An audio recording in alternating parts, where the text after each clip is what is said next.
Welcome to Football Discussion Daily. My name is Joe, and I'm here with a co-host, You. CGO or George. We're releasing this on the 12th of May, 2026. Quick reminder, please like us, subscribe us. We release every day, long form, YouTube, short form, Instagram, TikTok, other platforms. In news, a couple of things we're going to talk about. Chelsea has a short list of managers that they are talking about, which include, and the favorite right now is Xabi Alonso, but other names include Glasner, Silva, Areola, Felipe Luis, and Cesc Fabregas. So quite the accomplished list right there. We'll talk about that. News came out today from reliable sources that say Chelsea is actively negotiating with Xabi Alonso. The second thing that we would like to discuss is Tottenham versus Leeds. And it ended 1-1. There's a lot of incidents in this game.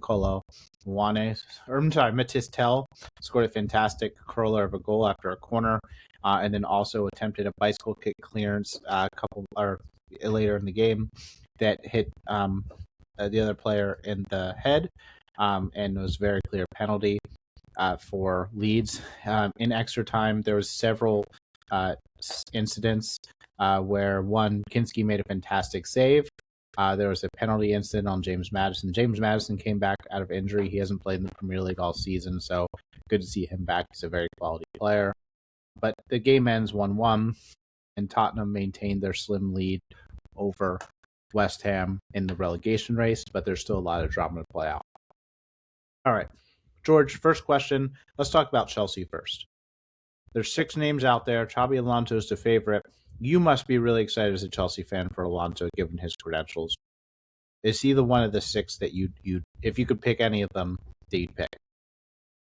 Yeah, if we are looking at the achievement of all these 6 coaches that have been mentioned, the fact is Xabi Alonso is the most accomplished, because we saw what he did when he was at Bayer Leverkusen, how he was able to transform Bayer Leverkusen and even made them to win the Bundesliga.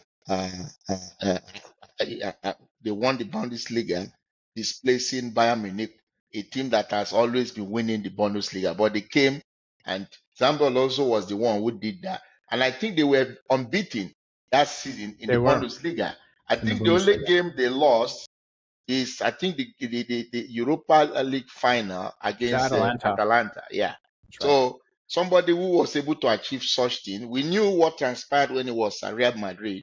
He would have done well, but because of player power, that didn't help him, and he lost his job January of this year. So in terms of accomplishment, Xabi Alonso on that list is on top, and the rest are also good coaches, but you can't compare them with Xabi Alonso, who we all see what he has done. None of them has won a league in the top 5 league in Europe. So I think Xabi Alonso, if I'm to pick, I think I'll pick him as the coach of Chelsea. Yeah, it's interesting. I mean, I do think Leverkusen is probably one of the top 5 teams in Germany, and I think that Glasner has gotten Crystal Palace to win their first trophy ever and gotten them to a European final. I think is very impressive. The rumors are that Chelsea like his accomplishments, but he would piss off the board too much. He's known to be just to fight, and the board has his reputation, which is interesting. We've also heard that there might be complications with Fabregas because he has partial ownership in Como, and if he were to coach a non-Como club, that could cause complications. Georgia, I also think that Chelsea next season will likely not have Europe. Do you feel like that impacts the type of manager that they can attract?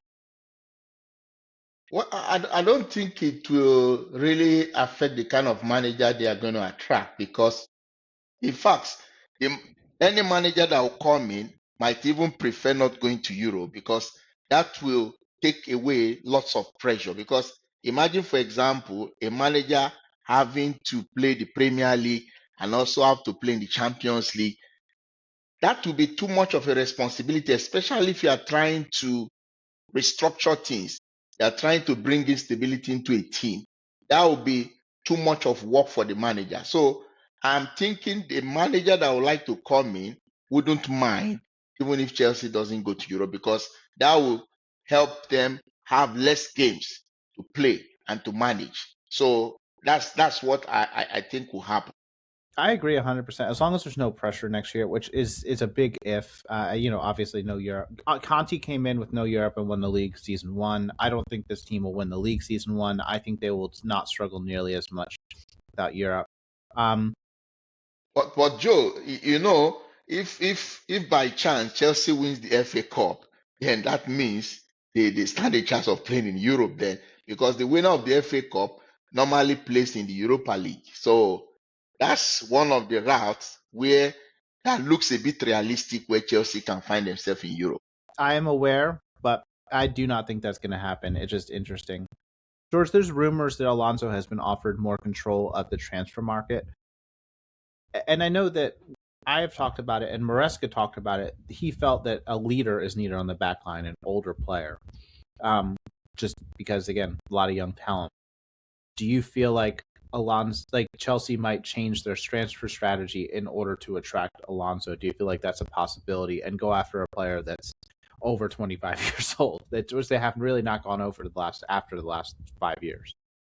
Oh, we've been saying it here. For you to attract coaches like Xabi Alonso, you have to give them that privilege, that opportunity to also be involved when it comes to recruitment, and then players that has to leave, because it's the coach that always bear the brunt at the end of the day. So players that can fit into his system, the coach knows much better than those who are the who normally do most of this recruitment. So getting the coach involved for me is very, very important. And if you look at the coaches that have really done very well when it comes to winning leagues and other trophies, you notice that most of those coaches are always involved when it comes to recruitment. Pep Guardiola became so successful because of how involved he has always been when it comes to recruitment at all the clubs he has coached. We saw that with even Sir Alex Ferguson. Alex Ferguson was involved. That was why he accomplished so much at Manchester United. So that has always been the trend. If you don't do that, then it's very difficult for the manager to do anything. Ferguson had complete control. I'll say that. Pep might have a little bit in his early days at Barca, but the structure of the sport and it's become so complicated over the last 20 or 30 years. There's been so much wrinkles thrown in that managing is a full-time job. Scouting is a full-time job. And that was not true 30, 40 years ago when Ferguson was starting at Manchester United. I don't know if that's possible nowadays at a big club, at least. Chelsea is not a big club. I'm just kidding, George. But I don't think that's possible at a club with the size of at a Premier League club to manage all of that. I think that coaches will always have a say in terms of their style, but I think that it's increasingly becoming ownership directs the scouting department to sign a certain profile player. They'll bring in managers that can coach that profile. There's a partnership in terms of the coach informing this is the type of player I want, and the recruitment department and scouting department going and identifying and signing those players. I don't think it's very common anymore for a coach to be super active in recruitment. George. But Joe, tell me clubs where this thing has really worked. This thing you just said now, which club has it worked? The coach has to be involved one way or the other. There's no problem with scouting. The coach's opinion is taken into account, but the coach doesn't say go sign that player and they sign him. Klopp was overruled several times in his first couple of years at Liverpool. Slot has had basically zero say beyond he'll help out in recruitment. I want that player, he'll help out, but it's a partnership where the coach is one voice in a boardroom, not the coach says go what I want. And even Pep at City is not dictating what players he wants. It's a partnership where they know that they're aligned on vision, and he trusts the scouting and recruitment to go find him those players. So, Joe, are you aware that it was Jurgen Klopp that suggested the signing of Alisson, of Salah, of Sadio Mane, and also Van Dijk? He did not suggest Salah. Everybody and their mother knew that Van Dijk was the best center back in the league playing at Southampton. This was not that he was not some find. Everybody and the mother knew that Alisson was one of the best goalkeepers in the world. Salah Klopp suggested Goetze. He wanted Goetze or who was the other guy? Draxler or Brandt? Like he did not want Salah. It famously didn't want Salah. George, come on, like that is nonsense. And Edwards ran the scouting department, and Klopp coached the players.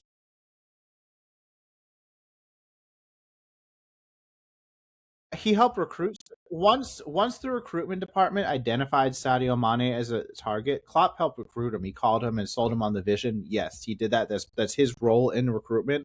But there was a number of names that Klopp wanted that the recruitment department turned down. Very famously, Klopp actually suggested Nunez, and the recruitment department said no. Michael Edwards left during that time period. Klopp did actually get that one through. And I think that one, I don't think he's a complete failure, but that was a bit underwhelming as well. So let's make things clearer now. Now, your pressure you're giving us is that Jurgen Klopp doesn't. Are you saying he doesn't? It's not part of those who decide on who should be recruited at Liverpool. I'm saying that it's a committee that decides, George, and Klopp is one voice in that committee, but he is not the deciding voice, and he is not the number one voice. He is not the driver. He is one opinion that they take into account because he is the coach and was such integrated into that club. But no, he largely did not. Edwards had so much power over signings than Klopp, and it was a great partnership because they were aligned on vision for a while, and they did. And Klopp they were able to make it work. So at Manchester City, what do you think when it comes to the recruitment? What do you think happens? Do you think Pep Guardiola says, this is the type of player I want. This is where I see the game going. Go find me players who meet this criteria. This is what we need. They find a player, and he says, I mean, he will say yes or no, but he doesn't say, I want to sign Tiani Renders. He'll say, I want a midfielder who can really possess the ball, can really good at rotating. They'll give him 3 or 4 options and say, this guy we think is the most available, and he'll say yes. They do most of the work. He'll say yes. I mean, he might have veto power. I don't really know the specifics of Manchester City, but he's not calling Tiani Renders like, you want to come here, we'll bid for you. He's not saying, go find me Tiani Renders. And by the way, Tiani Renders has, in my opinion, had an underwhelming season. I'm just using last summer as an example. Okay, I'll give you an example of why I tell you that coaches that normally identify the kind of player they want have been very successful. Now, when Jose Mourinho came on his second coming to Chelsea, he spoke personally to Cesc Fabregas to come to Chelsea. And one of the assurances he gave to Cesc Fabregas is that Diego Costa will be coming. I don't know if you're aware of the news. And he told him that if you guys come to the club, we're going to win the league. George, that was 12 years ago under different ownership. And yes, coaches still are involved in recruitment. Klopp often called Liverpool signings and said, convince them to come to Liverpool. Definitely part of his role at Liverpool. I'm not saying that. Again, with the Alex Ferguson way of basically coaches picking his team from around Europe and saying, these are the guys I want, and basically making bids himself, that does not happen anymore. It's not a thing. Coaches are increasingly becoming less and less involved in that process, and it's just a vision sharing, is my point. George, we have to move on to Tottenham Leeds. Okay. Tottenham Leeds was 1-1. There was, again, the incident in the game. Matis Tell scored a curler off a corner. He's tried this 100 times all season. He finally got one. God bless him. It was a great finish. He also, George, did something where he tried to bicycle kick a clearance in the box right into the other player's face. It's a penalty. The other player had a big gash on his face. Very interesting game where Leeds probably had the better chances. There was an incident towards the end with James Madisson where he thought he could have had a penalty. There was a fantastic save from Kinski in this game as well. George, which incident do you feel? Let's talk specifically about the. I feel like the Matis Tell incidents are fairly uncontroversial, not a lot to talk about. Let's talk about the James Madisson penalty incident. I think it was 90 plus 13. Did you see this, George? And do you think this was a penalty? It's not a penalty, going by the rules, because Lucas Mecha had contact with the ball before he had contact with the leg of James Madison. So if we go by the rule, what it means is that it's not supposed to be a penalty. But fans most times will always be emotional, especially considering the situation Tottenham finds themselves. At this point, they need the win at all costs. So when decisions don't go in your favor, even if it's the right call, fans will always get angry. They would like to make references to games where uh, such similar scenarios were awarded. But in reality, those situations where it was awarded, they are the wrong calls. They are not the right calls. So, and Madison, he feels the contact, which is right. But like, what he doesn't know, he doesn't see the defender hit the ball first. I saw the defender get the ball first. He does catch a little bit of the player after he touches the ball. It's not malicious. It's just, I mean, it's a physical game. Sometimes that happens. And if you touch the ball first and kick it out, and it's normal contact, like, that's okay. It's a contact sport. Madison, he didn't dive. He's well within his right to say, I felt contact. The referee, usually the referee tells by the spin of the ball and the movement of the ball. The defender clearly kicked it, because if the defender didn't, why would the ball go where it went? But you can see on the replay that the defender did kick it. I'm glad Madison's back in the league. I've always thought, even at Leicester, he was a very exciting player. I think he's one of his absence this year is one of the big reasons they struggled, but he did play a couple games last year and they still struggled. I think that if they're going to revive next year, if they stay in the Premier League and are able to revive next year, he's the type of player De Zerbi will make very, very good. So I'm very happy. I'm very happy that James Madison is back, because he has been out for over a year. So seeing him back in the squad today, I was so happy seeing him coming back to play. And the few minutes he played, he didn't have a bad game. He made a lot of he made good impact in the game. Unfortunately, they couldn't get the winner. It's unfortunate that Tottenham didn't get a win in this game, because if they had won this game, what they would need is for West Ham to just lose to Newcastle, and that means they would have been through to, at least they would have escaped relegation. But with the way it is, what it shows is that we might have to wait till the final day for us to know what happens. So their next game is against Chelsea, and then I think their last game is going to be against Everton. So those are very two tough games. West Ham have to play against Newcastle, and then I think Everton is a tough game. Chelsea hasn't won in 8 games, so I think it'll be yeah. when an unstoppable force meets a movable object. But even when Chelsea are on their very poor forms, whenever they play Tottenham, it's always a different ball game. Tottenham haven't had that good record whenever they play Chelsea, especially at Stamford Bridge. It's been a very long time they got anything positive from Stamford Bridge. So that might play a kind of part as they visit Stamford Bridge. Yeah, and if Tottenham get a win this weekend, it is over. So, right? So, no, you can't say actually, because there are 2 points just ahead of. What happened is that if Tottenham win and West Ham lose, then it is over this weekend. Right? Yeah. So Tottenham, West Ham will be playing Newcastle on Saturday, this coming Saturday, while Tottenham will be visiting Stamford Bridge on next week Monday. So what it means is that they will know what the result of West Ham against Newcastle at St. James's Park is awesome. It'll be a great end of the season. I'm going to close out George with standard questions. Number one, what is your personal knowledge on how involved coaches are? I'd love to know your thoughts in terms of transfer process. Are there coaches out there in Big 5 leagues, big clubs that are the head honcho when it comes to recruiting and player signing? Number two, Tottenham Leeds, is the relegation race over? Tottenham has a 2-point lead with 2 games left, but 2 tough games for Tottenham. West Ham still has Leeds, which is a winnable game. A lot of football left to be played.